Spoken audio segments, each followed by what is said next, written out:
Good afternoon বন্ধুরা, আজ হলো 27 মার্চ বুধবার। আজকের বিশেষ খবর হলো, খবরে যাওয়ার প্রথমেই বলছি ভিডিওটি চটাচট লাইক করে ফটাফট শেয়ার করে দেবেন যাতে এই ধরনের গুরুত্বপূর্ণ খবরগুলো চট করে সবার কাছে পৌঁছে যায়।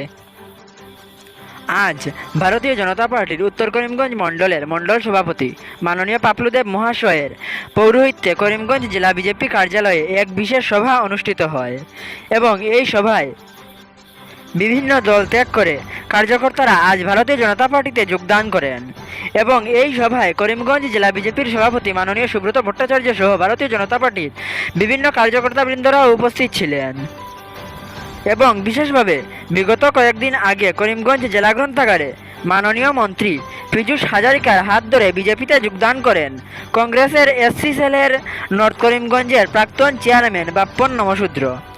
আজকে বিজেপি অফিসে বক্তব্য রাখেন যে প্রবীণ আর নবীন বিজেপি বলে কথা নেই, বিজেপি নীতি আদর্শ মেনে একসঙ্গে কাজ করার আহ্বান জানান।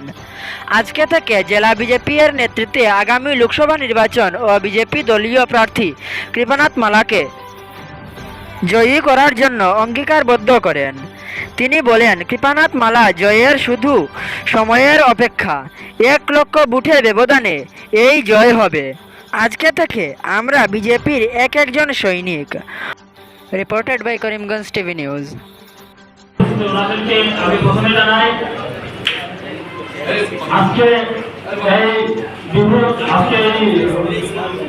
পূর্ণিমা শুভেচ্ছা এবং শ্রদ্ধা এবং সামনে যারা আজকে যোগদান কার্যক্রমে উপস্থিত আছেন আমার দাদা ভাইয়েরা এবং বয়স্ক জেঠুরা, ওনাদেরকে আজকে রমজান মাসের মোবারক এবং আমাদের আজকে এই পূর্ণিমা শুভেচ্ছা এবং প্রীতি অভিনন্দন জ্ঞাপন করছি। আজকে আমরা যোগদান কার্যসূচিতে কেন উপস্থিত হলাম, আমাদের মাননীয় বিধায়ক কমলাপুরের ভোটারদের ডবলি মাননীয় মুখ্যমন্ত্রী হেমন্ত বিশ্ব শর্মাকে সমর্থন করেছিলেন। আমরা ভারতীয় জনতা পার্টির মাননীয় মুখ্যমন্ত্রী আসাম সরকারের এই উন্নয়নমূলক কাজে অনুপ্রাণিত হয়ে আমরা আকর্ষিত হয়ে আমরা বাধ্য হয়েছি আমাদের ভারতীয় জনতা পার্টিতে যোগদান করার জন্য। আমরা আশা করি আজকে যেহেতু আমাদের সময় স্বল্পতা তো আমরা ভারতীয় জনতা পার্টির করিমগঞ্জ জেলা আমাদের প্রেসিডেন্টের নেতৃত্বে আগামী আমাদের লোকসভা ইলেকশনে মাননীয় কৃপানাথ মাল্লা মহাশয়কে নবীন এবং প্রবীণ মিলিয়ে আমরা কিভাবে ওনাকে জিতিয়ে আনতে পারি সেই কার্যক্রমে আমরা আজকে থেকে সংকল্পবদ্ধ হলাম। আমরা আশা করি আজকে সভা থেকে যারা আমরা আজকে যোগদান করেছি এবং প্রবীণদের আমরা শ্রদ্ধার পাত্র, প্রবীণদের নীতি আদর্শ মেনে আমরা আজকে থেকেই আমরা গ্রামে অলিয়ে গলিয়ে আমাদের বিজেপি হয়ে কাজ করবো এবং আগামীতে বিজেপি কৃপানাথ মালা 1 লক্ষ ভোটে ব্যবধান হবে আজকে সবাই আমরা বলে দিচ্ছি। গতিকে আশা করি আমাদের করিমগঞ্জ ভারতীয় জনতা পার্টির নেতৃত্বাধীন যারা আছেন ওনাদের পরামর্শ, ওনাদের নীতি আদর্শ মেনে নবীন যারা আছে আমাদের মধ্যে হয়তো কোনো ধরনের ভুল ত্রুটি চলাফল থাকতেই পারে, কিন্তু আমাদের আপনাদের আদর্শ পরিণত হয়ে আমরা আগামী লোকসভায় একজুট হয়ে কাজ করার আশ্বাস রাখছি। স্থানীয় আরো অনেকে এখানে উপস্থিত রয়েছে, আমি এবং উপস্থিত রয়েছেন আজকে যারা আজকে বিজেপিতে যোগদান করেছেন আপনারা সকলকে আমি প্রথমে ধন্যবাদ জ্ঞাপন করছি। আমরা এখানে সমবেত হয়েছি বিজেপিতে যোগদান করার জন্য, যোগদান করেছি বেশিরভাগ মানুষ আমরা এখানে মুসলিম মানুষ, মুসলমান মানুষ আজকে বিজেপিতে যোগদান করেছি। সাধারণত আমরা এখান থেকে যাওয়ার পর আমাদের অনেকে প্রশ্ন করতে পারে যে আমরা বিজেপিতে কেন ভোট দেব, বিজেপি তো আমাদের মুসলমান মানুষের ক্ষতি করছে। আমি বলবো বিজেপি মুসলমান মানুষের ক্ষতি করে নাই, ক্ষতি করছেও না। বিজেপি সমান চোখে সমান দৃষ্টিতে সবাইকে দেখছে, আমরা সবাই ভারতবাসী, ভারতীয়। যদি আমাদের ক্ষতি করে থাকে, আমিও কংগ্রেস করতাম, কংগ্রেসে ছিলাম, কংগ্রেস ছেড়ে আমি চলে এসেছি আমাদের উত্তর করিমগঞ্জের মাননীয় বিধায়ক শ্রীযুক্ত কমলাপুর দেবকেশ মহাশয়, মাননীয় মুখ্যমন্ত্রী আসামের শ্রীযুক্ত ডক্টর হেমন্ত বিশ্ব শর্মা মহাশয়কে সমর্থন করেছেন।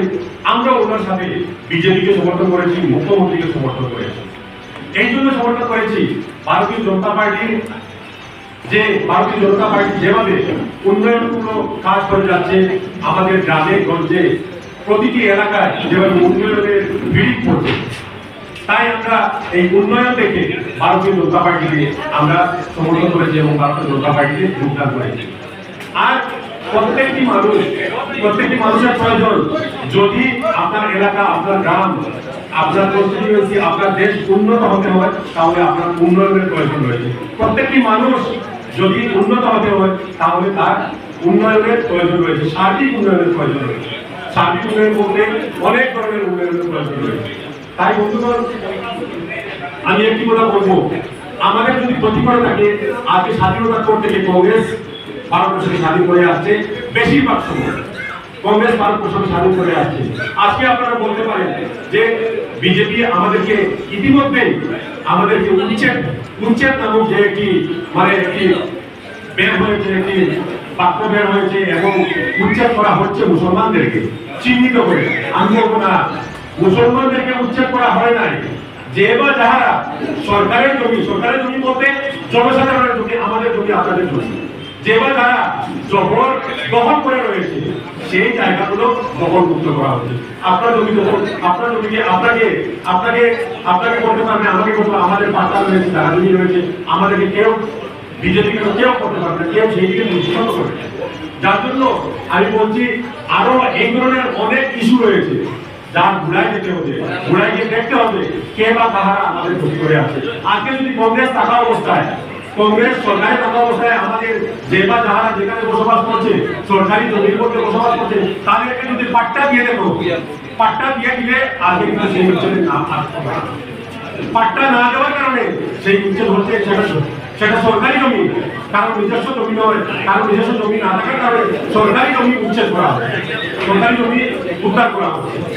তাই আমি এখানে বিশেষ সময় অনেক স্বল্প, তাই আমি এখানে বেশি কিছু না বলে, যদি সময় সুযোগে আরো অনেক কথা রয়েছে, বিজেপিকে আমরা কেন ভোট দেবো, এই কথাগুলো আমি তুলে ধরবো।